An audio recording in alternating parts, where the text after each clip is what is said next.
जय श्री कृष्णा। गीता स्पंद के इस अंक में आपका स्वागत है। और इस अंक की खास बात यह है कि इसमें भगवान उस परंपरा के संदर्भ को आगे ले जा रहे हैं जिस परंपरा का उल्लेख उन्होंने पहले श्लोक में चौथे अध्याय की किया था, जिसमें उन्होंने कहा कि ये वो ज्ञान है जो मैंने पहले सूर्य को दिया था। सूर्य ने वैवस्वत मनु को दिया, उन्होंने अपने पुत्र राजा इक्ष्वाकु को दिया। अब उस परंपरा से प्राप्त जो योग अविनाशी योग है उसके बारे में भगवान कह रहे हैं, एवं परंपरा प्राप्तम इमं राजर्षयो विदुहु स काले नेह महता योगो नष्टः परंतप। काहे परंतप? अर्जुन तपस्वी हैं। अर्जुन उनकी श्रेष्ठता का स्मरण करते हुए उनको बता रहे हैं कि इस प्रकार परंपरा से प्राप्त इस योग को राजर्षियों ने जाना, पर उसके बाद में वो योग बहुत काल से इस पृथ्वी लोक से लुप्त प्राय हो गया।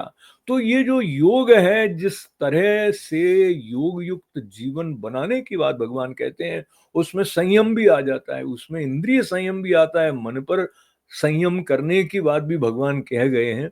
तो योग लुप्त प्राय होने के पीछे कारण ये है कि जब भौतिकवाद हावी हो जाता है, जब मनुष्य भोगों के द्वारा सुख प्राप्ति की होड़ में लग जाता है, तो जो आध्यात्मिक बोध है वो उसको प्राप्त कर सके ऐसी पात्रता उसमें धीरे धीरे कम होती जाती है।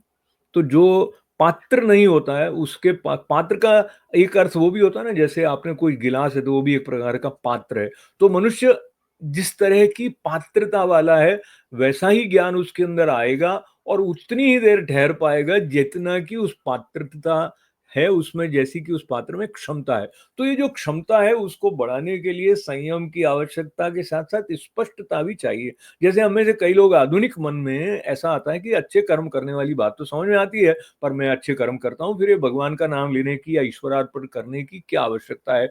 वो बड़ी सूक्ष्म बात है जो संतों के चरणों में बैठकर धीरे धीरे हमारे लिए प्रकट हो। और ऐसी प्रार्थना करते हुए कि हम जो दिव्य जीवन के संदर्भ में सुनते हैं वो हमारे आचरण में आ जाए, योग युक्त जीवन हो, भोग प्रधान जीवन नहीं हो, तब शोक नहीं रहता है। और ये जो शोक निवारण करने वाली श्रीमद् भगवद गीता है, इसके चौथे अध्याय में भी कुछ ऐसे महत्वपूर्ण श्लोक आने वाले जिसमें अवतार रूप में वो जो क्यों आए उसका प्रयोजन भी हमारे प्रति वो खोलने वाले हैं। तो आपको बहुत सारी मंगल कामनाओं के साथ में, आभार के साथ में, जय श्री कृष्णा। जय जय श्री कृष्णा।